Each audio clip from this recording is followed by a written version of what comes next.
In this video, we get to change the air filter on your smart car.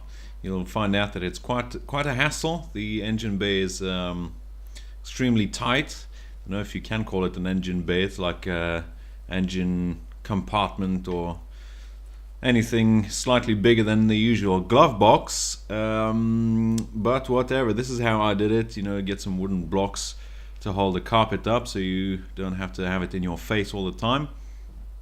And this is a very simple but fiddly intervention. So you first have to start by unscrewing the intake like so, and then remove these clips. There are 3 of them on the box. There are 2 on either side and 1 under the intake side right there. So you have to first remove that like so, and then you have access to that last clip down there. There you go, remove that, and then it's a matter of just lifting it up and pulling the cover towards you and maneuvering it out in any way that you can. Now the space is very tight, so obviously try not to knock over the camera, but there you go, it's extremely tight.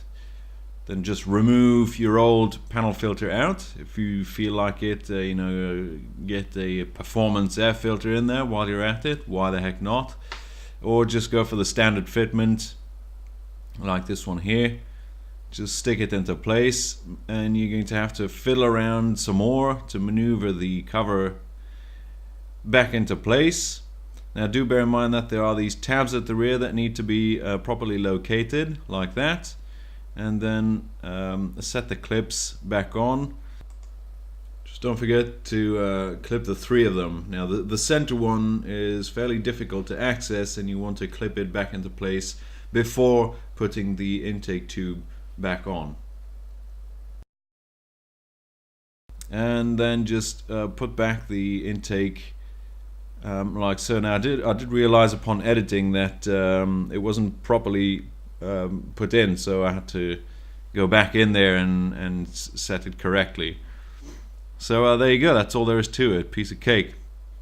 Thank you for watching. Catch you all in the next video.